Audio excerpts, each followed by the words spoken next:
ಮಧ್ಯರಾತ್ರಿ 12 ಗಂಟೆಗೆ ನೀವು ನಿಮ್ ಬೆಡ್ ಮೇಲೆ ಮಲಗಿರ್ತೀರ. ಆದ್ರೆ ಸಡನ್ ಆಗಿ ಅವತ್ತು ಏನಾಯ್ತು? ಯಾಕಾಯ್ತು? ಅನ್ನೋ ಹಳೆ ನೆನಪು ಅಥವಾ ನಾಳೆ ಏನಾಗುತ್ತೋ ಅನ್ನೋ ಭಯ ನಿಮ್ಮನ್ ಕಾಡ್ತಾ ಇದೆಯಾ? ಬೇಡ್ದೇ ಇರೋ ಆಲೋಚನೆಗಳ ಸುಳಿಲಿ ಸಿಕ್ಕಾಕೊಂಡು ನಿಮ್ ನೆಮ್ಮದಿ ಹಾಳಾಗ್ತಾ ಇದೆಯಾ? ಹಾಗಿದ್ರೆ ಈ ವಿಡಿಯೋ ನಿಮ್ಗಾಗಿ.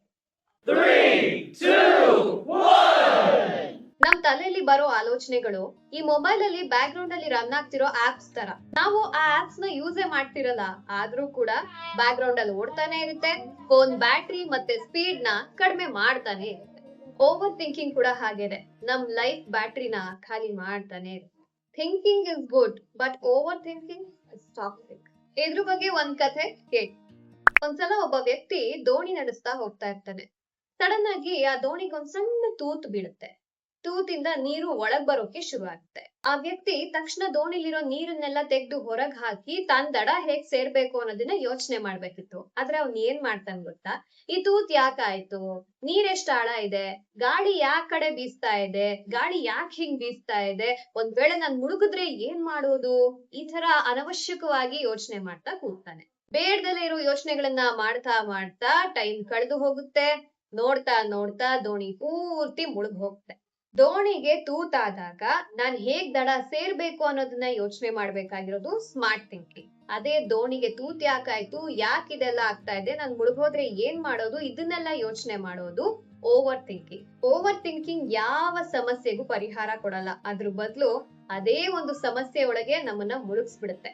ಬೇಸಿಕಲಿ ನಾವು ಮನುಷ್ಯರು ಓವರ್ ಥಿಂಕಿಂಗ್ ಮಾಡೋದು ಎರಡೇ ವಿಷಯದ ಬಗ್ಗೆ. ಒಂದು, ಕಳೆದು ಹೋದ ಗತಕಾಲ, ಅಂದ್ರೆ ಆಗೋಗಿರುವಂತ ಪಾಸ್ಟ್, ಅದನ್ನ ಬದಲಾಯಿಸೋದಿಕ್ಕೆ ಯಾರಿಂದನೂ ಸಾಧ್ಯ ಇಲ್ಲ.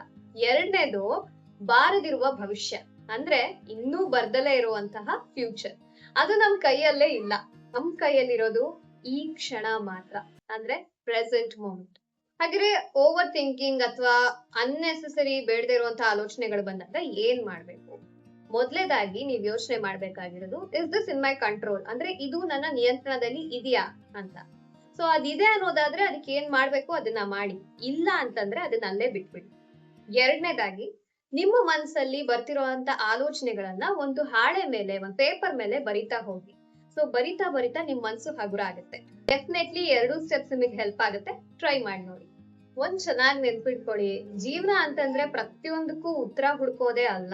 ಒಂದಷ್ಟು ವಿಷಯಗಳನ್ನ ಕಾಲ ಅಂತ ಏನ್ ಹೇಳ್ತೀವಿ, ಸಮಯ ಅಂತ ಏನ್ ಹೇಳ್ತೀವಿ, ಟೈಮ್ ಅಂತ ಏನ್ ಹೇಳ್ತೀವಿ, ಅದಕ್ ಬಿಟ್ಬಿಡ್ಬೇಕು.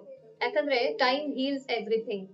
ಸೊ ಈ ಒಂದು ವಿಷಯ, ಈ ಒಂದು ಕಥೆ ನಿಮಗೆ ಇಷ್ಟ ಆಗಿದ್ರೆ ಲೈಕ್ ಮಾಡಿ, ಈ ವಿಡಿಯೋನ ಶೇರ್ ಮಾಡಿ. ಜೊತೆಗೆ ನಿಮಗೆ ಏನ್ ಅನ್ಸ್ತು, ನಿಮಗೂ ಕೂಡ ಈ ತರದ್ದು ಅನುಭವ ಆಗಿದ್ರೆ ಹೇಗ್ ಅದನ್ನ ರಿಕವರ್ ಮಾಡ್ಕೊಂಡ್ರಿ, ಅಥವಾ ಇನ್ನೂ ಆ ಒಂದು ಸಿಚುವೇಶನ್ ಅಲ್ಲಿ ನೀವಿದ್ರೆ ನಿಮ್ಗೆ ಏನ್ ಅನ್ಸ್ತಿದೆ, ಒಟ್ಟಾರೆ ಅದನ್ನ ಕಮೆಂಟ್ ಸೆಕ್ಷನ್ ಅಲ್ಲಿ ಕಮೆಂಟ್ ಮಾಡಿ ತಿಳಿಸಿ. ಜೊತೆಗೆ ನವ್ಯ ಶೆಟ್ಟಿ ಯೂಟ್ಯೂಬ್ ಚಾನೆಲ್ಗೆ ಸಬ್ಸ್ಕ್ರೈಬ್ ಆಗೋದನ್ನ ಮರಿಬೇಡಿ. ಮತ್ತೊಂದು ಬ್ಯೂಟಿಫುಲ್ ವಿಷಯದ ಜೊತೆಗೆ ನಿಮ್ಮ ಮುಂದೆ ಬರ್ತೀನಿ. Until then take care and happy living.